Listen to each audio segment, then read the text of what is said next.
L'élu, le moment de ta justification absolue est enfin arrivé.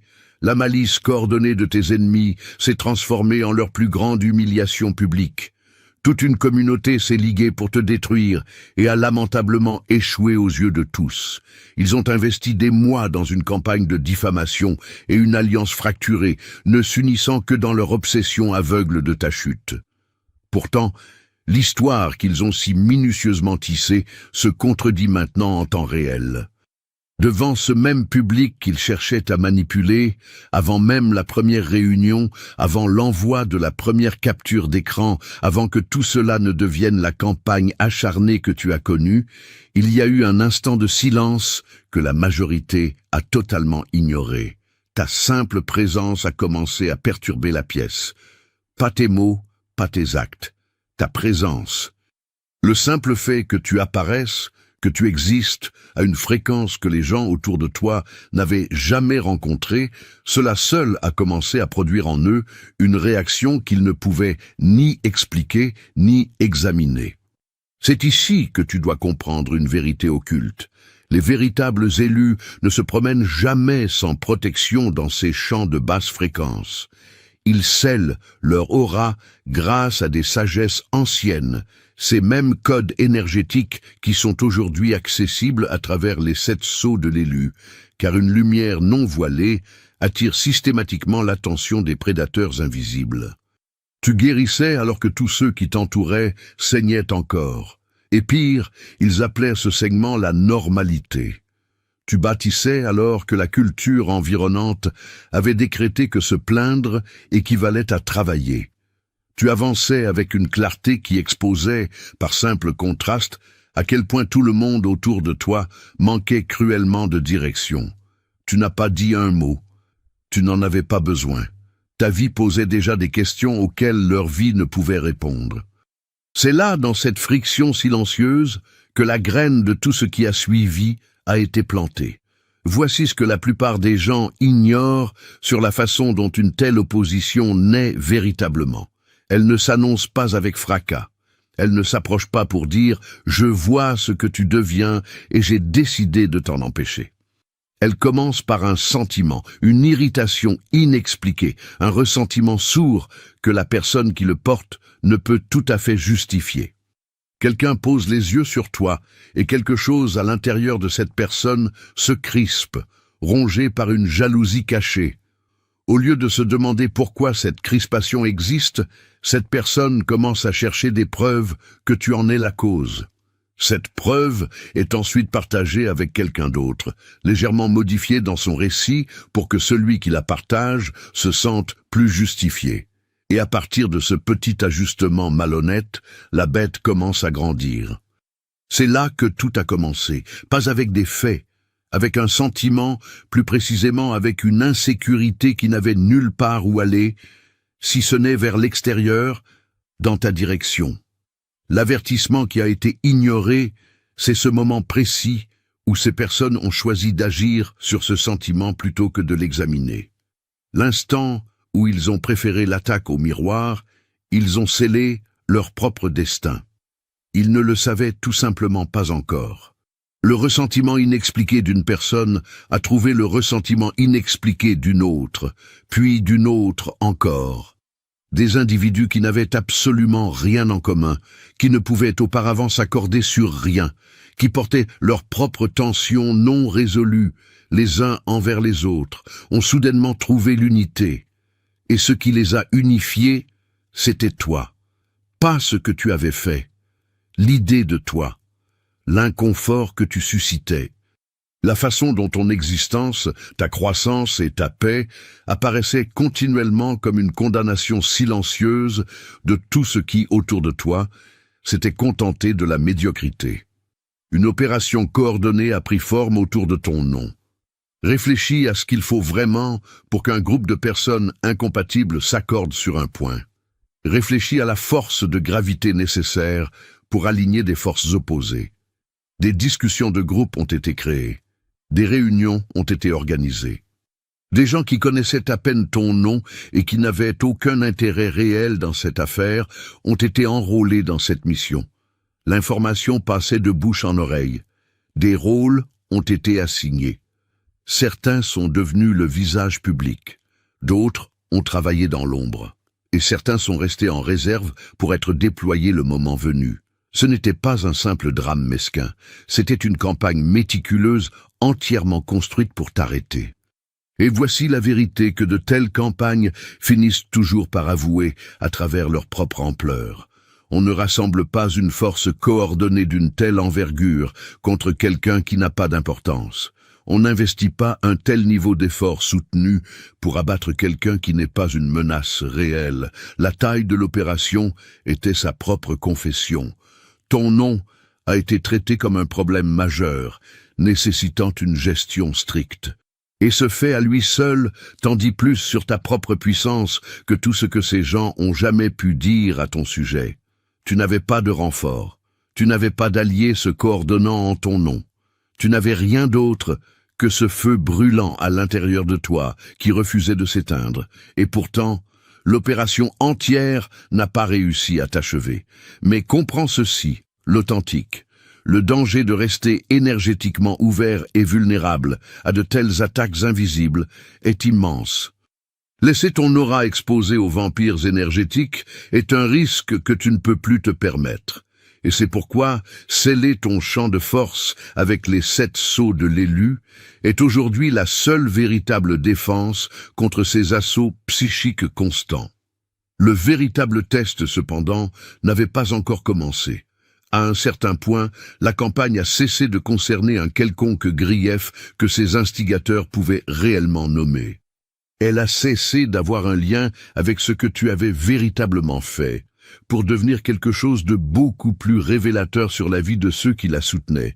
C'est devenu une pratique quotidienne entièrement centrée sur ton nom. Des personnes qui n'avaient jamais partagé une conversation authentique avec toi se présentaient à leur propre cercle comme des autorités sur ton caractère. L'obsession avait dépassé le stade du simple commérage pour devenir une sorte d'identité partagée. Être contre toi était devenu pour certains la chose la plus captivante de leur existence. Ce seul détail expose bien plus sur eux que n'importe quelle confrontation ne le pourrait jamais.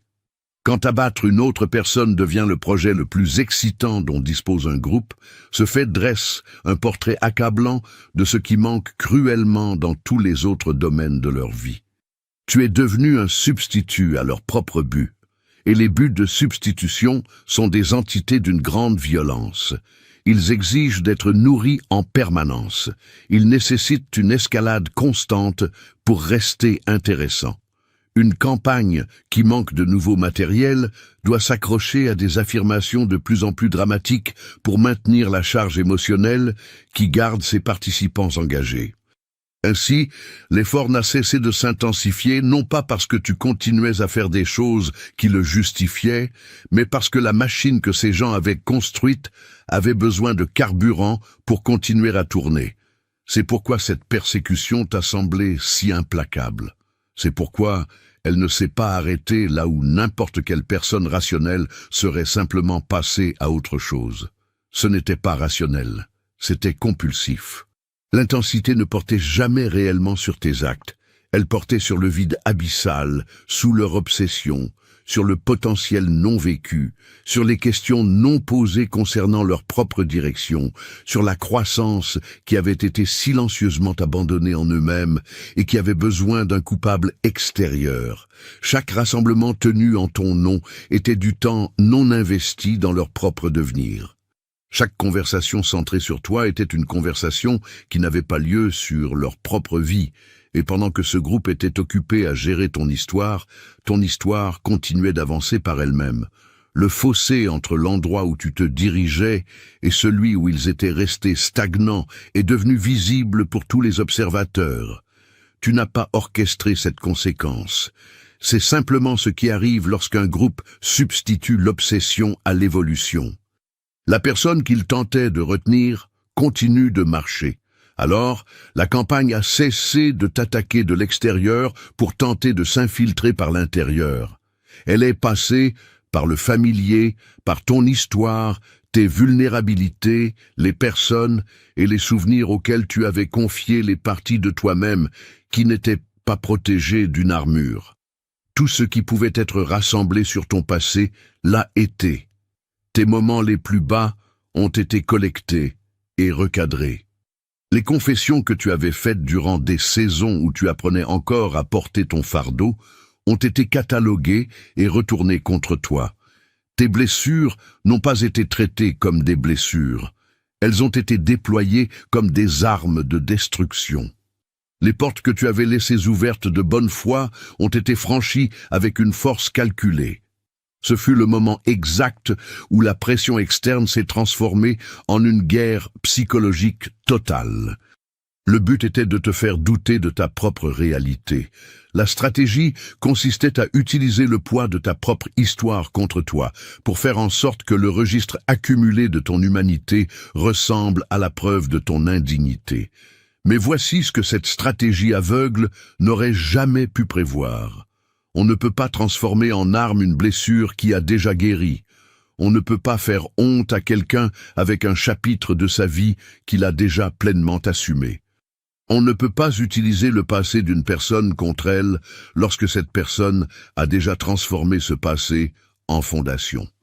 Chaque munition apportée contre toi, ton histoire, tes échecs, les parties tendres de ton récit, tout avait déjà été métabolisé. Tu avais déjà fait face au jugement intérieur. Tu t'étais déjà assis dans le feu de ces souvenirs sans sourciller pour en ressortir en sachant exactement ce qu'ils signifiaient. Ce que cette cohorte s'attendait à trouver sous forme de décombres, elle l'a trouvé sous forme de roche-mère.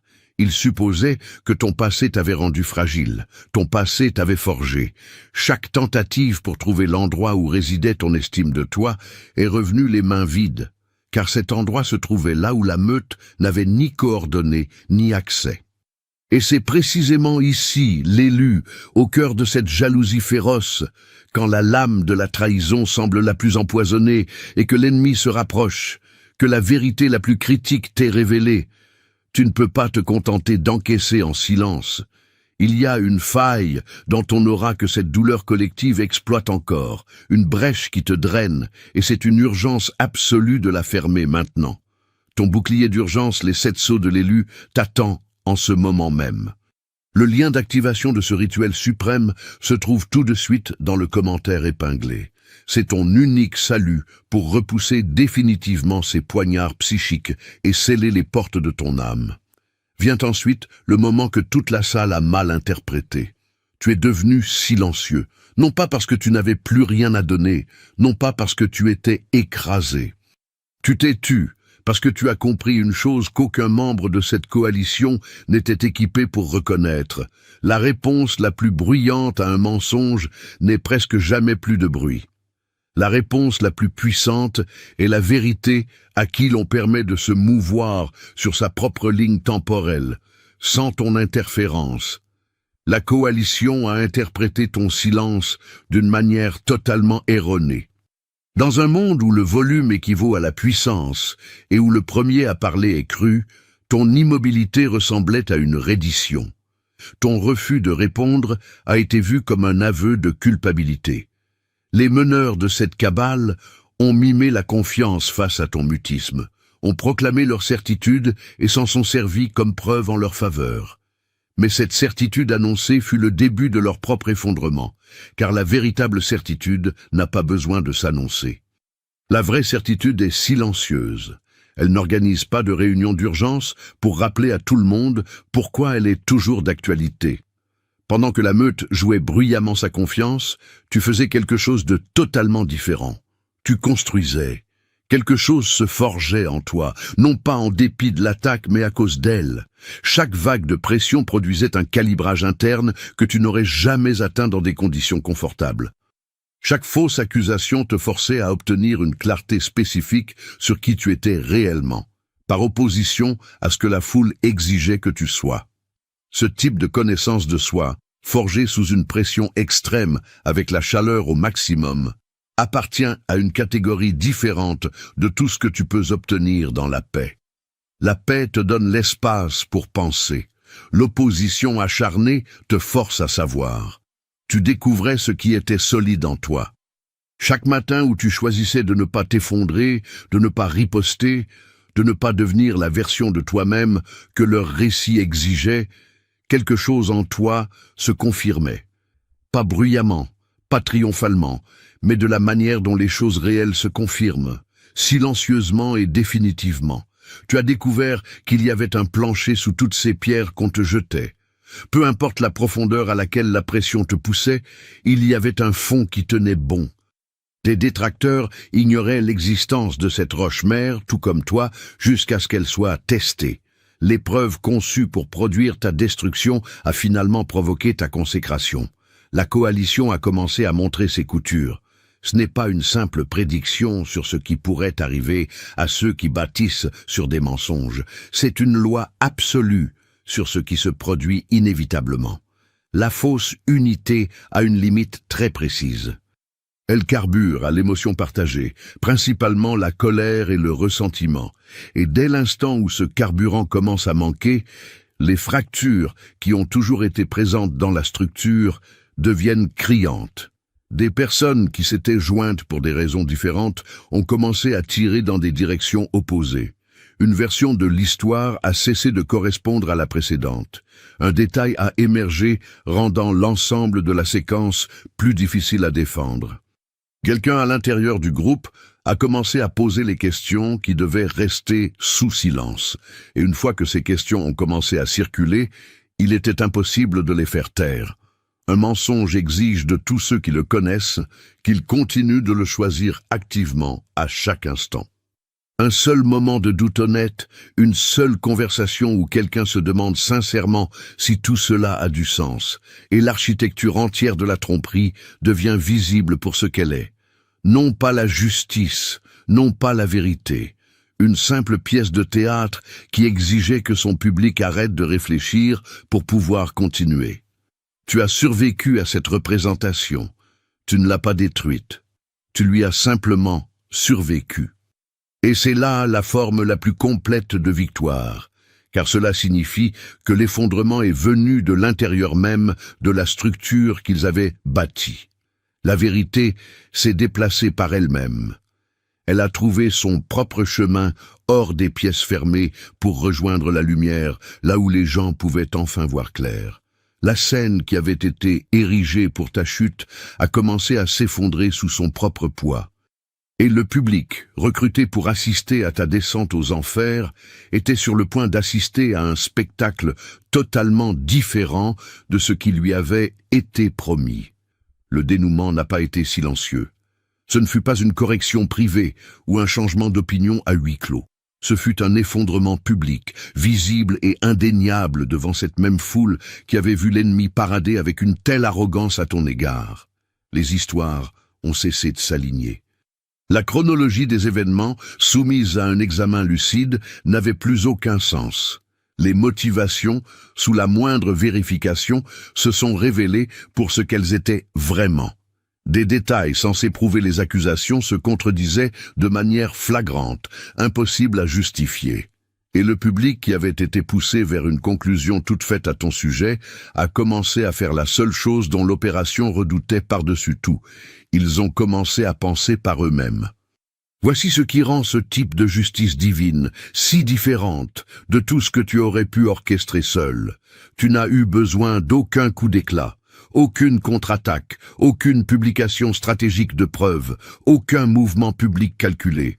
La vérité a éclaté comme elle le fait toujours quand elle est authentique, naturellement, irrésistiblement, sans avoir besoin d'un avocat.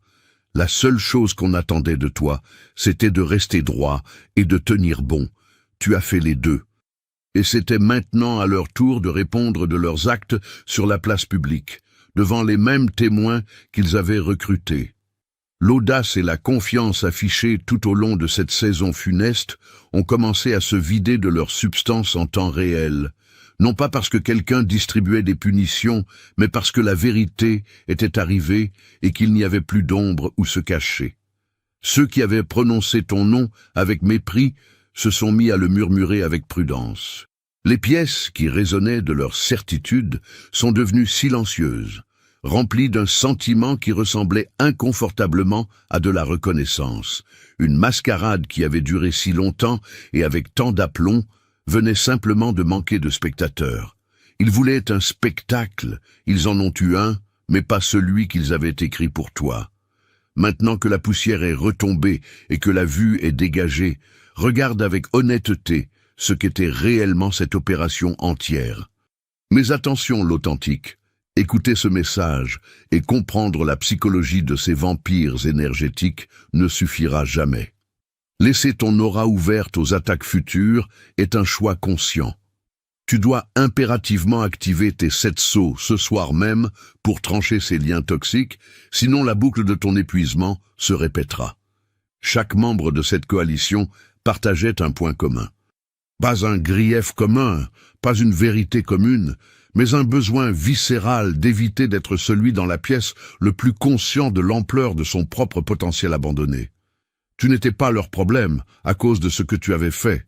Tu étais leur problème à cause de ce que tu reflétais. Chaque personne qui a rejoint ce lynchage apportait sa propre version d'une même rancœur privée.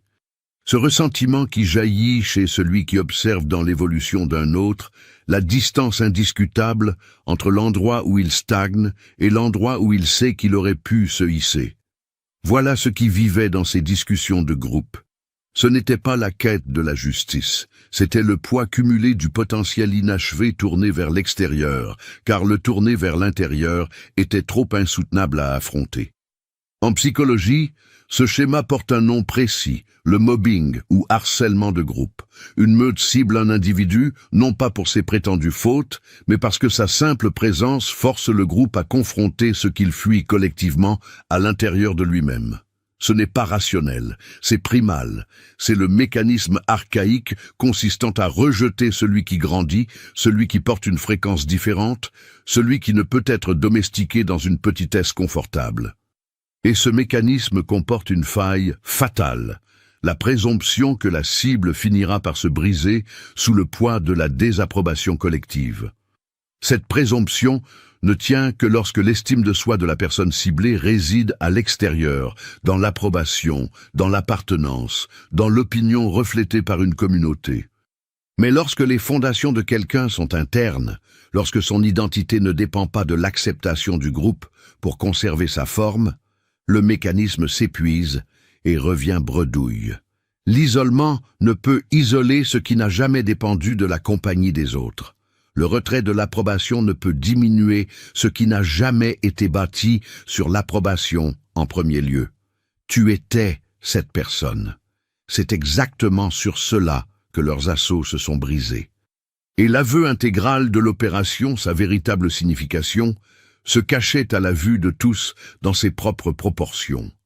On ne rassemble pas une telle force contre un moins que rien. Leur armée était la preuve vivante de tout ce qu'elle cherchait à nier. Pendant qu'ils menaient leur pseudo-procès, présentaient leurs preuves trafiquées et rendaient leur verdict, quelque chose d'autre se produisait simultanément, à un niveau de conscience qu'aucun d'eux ne pouvait percevoir. Chaque choix fait en réaction à toi, chaque mensonge relayé, chaque personne recrutée sous de faux prétextes, chaque instant où quelqu'un a sacrifié son intégrité pour continuer à participer, tout cela était enregistré d'une manière qui n'a rien à voir avec des captures d'écran ou des témoins terrestres. Tu n'étais pas celui qui était jugé, tu étais l'instrument à travers lequel tous ceux qui t'entouraient révélaient leur véritable nature. Ta présence authentique et non jouée a créé la condition rendant impossible pour ton entourage de rester dissimulé. Les âmes patientes ont montré leur patience. Les loyaux ont montré leur loyauté. Et ceux dont l'alignement fut toujours conditionnel, dont l'inquiétude n'était que de la rancune déguisée, dont le soutien fut toujours transactionnel, ils ont prouvé qui ils étaient aussi. Non pas parce que tu les as délibérément démasqués, mais parce que ta constance a fonctionné comme un miroir implacable. Ils n'ont pas pu éviter d'y faire face. Et ceux qui ont passé leur vie à fuir leurs propres reflets ne remercient jamais les miroirs. Ils les attaquent. En frappant, ils ont révélé avec une précision chirurgicale qui ils étaient. Ce ne fut pas seulement une trahison, ce fut un tri. séparant les loyaux des opportunistes, les alignés des hypocrites, les personnes capables de supporter la vérité, de celles qui avaient besoin de mensonges confortables pour maintenir l'illusion de leur ego. Tu n'as rien orchestré. Tu as simplement existé dans ta vérité assez longtemps et avec assez de constance pour que le tri s'opère de lui-même. Et le jugement final, lorsqu'il est tombé, n'a pas atterri là où ils avaient tant insisté pour qu'il frappe. Il est tombé sur eux. Regarde honnêtement ce que leur guerre a accompli. Non pas ce qu'elle visait, mais ce qu'elle a réellement produit. Ils voulaient ton silence. À la place, ils ont forgé quelqu'un qui parle aujourd'hui avec un poids et une souveraineté qui proviennent exclusivement d'avoir été éprouvé à ce niveau de cruauté. Cette autorité a été forgée dans le fourneau même qu'ils ont allumé, ce qui signifie qu'ils ont construit l'arme exacte qu'ils tentaient d'empêcher d'exister. Ils voulaient ton isolement. À la place, ils ont révélé quelqu'un qui opère depuis des fondations si profondes, si indépendantes, et si totalement détaché de la validation sociale, qu'aucune coalition ne peut l'atteindre. Ils voulaient te discréditer. À la place, par le spectacle pathétique de leur propre effondrement public, ils ont fourni la preuve la plus éclatante que tu disais la vérité depuis le début. Ils voulaient t'effacer. À la place, ils ont rendu ton nom impossible à oublier et impossible à prononcer sans évoquer la mémoire totale de ce qu'ils ont tenté et de leur échec monumental. Chaque arme déployée contre toi est devenue, dans son exécution, l'exact opposé de ce qu'elle devait produire.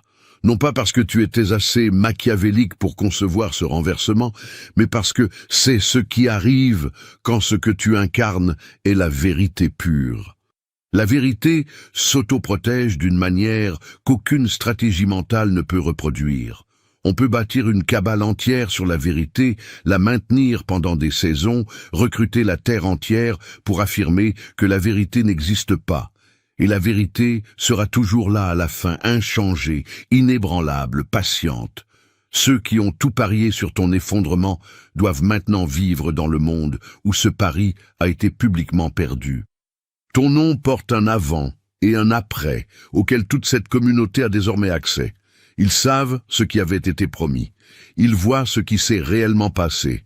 Chaque fois que ton nom refait surface aujourd'hui, il porte l'archive complète de l'assaut et de ce qui est resté debout. Ce n'est pas une punition que tu as planifiée. C'est une conséquence arrangée par l'univers et elle est permanente, bien plus qu'une simple vengeance humaine ne pourrait jamais l'être. Ce n'est pas une victoire mesquine, c'est la souveraineté. Ce type de royauté spirituelle qui ne revient qu'à celui qui a traversé exactement ce que tu as traversé et qui a refusé, à chaque instant, de se laisser définir par l'ombre des autres. Voici la part de l'épreuve qui ressemblait autrefois à un abandon. Laisse-la maintenant devenir ce qu'elle fut véritablement. L'acte de préparation le plus délibéré et le plus absolu que tu aies jamais reçu. Chaque personne qui s'est détournée au pire moment l'a fait pour une raison cosmique. Chaque pilier de soutien qui s'est effondré, pile quand tu en avais le plus besoin, l'a fait pour une raison. Chaque allié potentiel qui a disparu, quand la pression est devenue réelle, a disparu pour une raison. Chaque saison où tu es resté d'une solitude absolue, sans aucun signe visible qu'un miracle allait se produire, a servi un but précis dans la structure qui s'érigeait en toi. Ce n'était pas un abandon. C'était une initiation. La scène a été vidée intentionnellement, vidée de tous ceux qui auraient essayé de s'approprier le mérite de ta résurrection. Si quelqu'un avait été assez proche pour t'aider à te relever, cette personne aurait raconté l'histoire comme si elle était la raison de ta survie. Si quelqu'un avait été présent quand tu as retrouvé ton équilibre, cette personne se serait insérée dans le témoignage. Or, le témoignage écrit par le feu de ton épreuve n'a jamais été conçu pour être partagé. Il a été conçu pour être singulier, pour porter le poids d'une transmutation indéniable et inattribuable à autrui, qui se dilue dès qu'une autre main s'y mêle. Tu devais traverser le brasier sans filet de sécurité. Non pas parce que tu ne méritais pas d'être protégé, mais parce que l'histoire de ton retour devait prouver de manière irréfutable ce qui t'avait réellement gardé en vie. Ni un mentor, ni un cercle intime, ni une âme fidèle restée quand les autres fuyaient. Juste toi, toi et ce qui œuvrait à travers toi, cette voix intérieure qui continuait à produire un jour de plus, un choix de plus, un refus obstiné de devenir ce que leur poison voulait que tu sois. Personne ne peut s'arroger le mérite de ce qui a suivi. Personne ne peut s'insérer dans ce que tu es devenu. Ceux qui t'avaient enterré observent maintenant une force qu'ils ne peuvent sincèrement pas expliquer. Et ceux qui se tenaient à une distance prudente, attendant de voir le vent tourner, te regardent aujourd'hui depuis une toute autre distance, la distance de ceux qui ont sous-estimé ce qu'ils avaient sous les yeux. La solitude était l'architecture, l'isolement était l'isolation.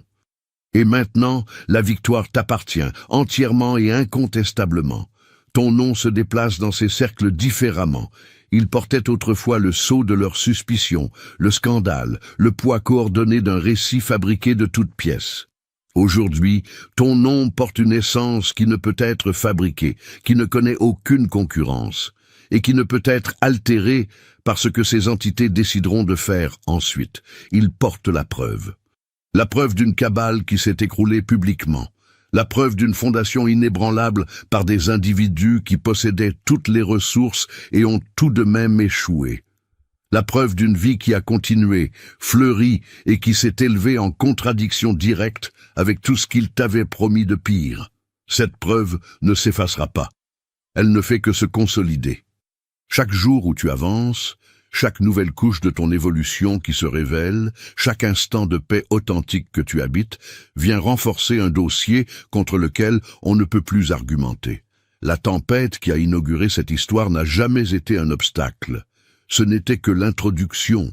Toute la communauté qui s'était assemblée pour témoigner de ta destruction est en train d'assister à ton élévation vertigineuse. Ceux qui devaient servir de preuve à ton indignité servent désormais, par leur échec visible et leur effondrement pathétique, de preuve à ta justification absolue. Tu n'as pas besoin d'en parler. Tu n'as pas à leur offrir le spectacle de ta revanche. Ta revanche, c'est ta vie qui continue. C'est toi étant exactement qui tu as toujours été, mais pleinement accompli. Libéré des doutes que leur pression toxique cherchait à implanter, libéré du besoin de leur verdict sur qui tu es. Voici ce que signifie réellement être passé de l'autre côté de ce purgatoire. Tu n'as plus besoin de conditions confortables pour opérer. Tu as déjà prouvé que tu pouvais bâtir dans les ténèbres, avancer sous un feu croisé et rester ancré quand la terre se dérobe sous tes pas. Ce n'est pas une simple compétence, c'est un attribut rare et magistral que la plupart des êtres humains passent leur vie à fuir, car le prix pour l'acquérir est trop lourd. Tu as payé le prix. Cet attribut t'appartient maintenant. Il n'expire jamais, ne diminue pas, et on ne te le reprendra pas au changement de saison. La version de toi qui doutait autrefois, la version qui a brièvement envisagé l'idée que cette horde avait peut-être raison, que peut-être tu étais trop ou pas assez comme ils aimaient à le répéter, cette version de toi a reçu sa réponse. Non par des arguments, mais par les faits accomplis. Tu as survécu au verdict qu'ils voulaient rendre permanent. Tu as continué à bâtir au-delà du plafond de verre qu'ils essayaient de t'imposer. Le doute a été foudroyé par la réalité d'une manière qu'aucun mot rassurant n'aurait pu égaler.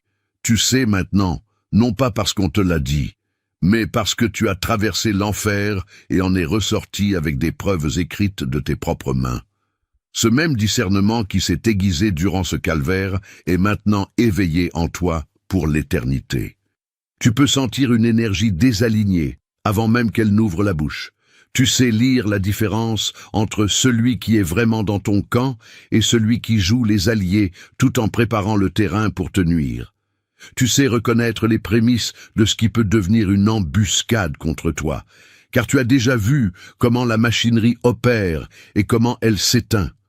Tu possèdes la carte maintenant, et la voir ne te rend pas paranoïaque, cela te rend intouchable.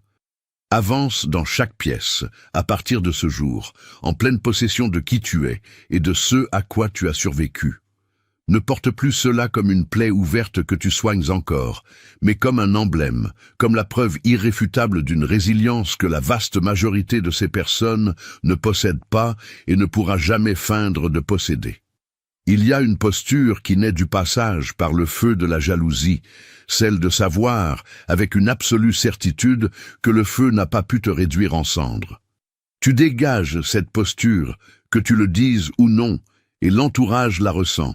La vibration de la pièce se réajuste quand tu y pénètres, pas par le jeu d'un acteur, mais par la force gravitationnelle pure de celui qui sait très exactement où est son socle et qui s'y est tenu droit sous des rafales qui auraient emporté n'importe quel autre prétendant.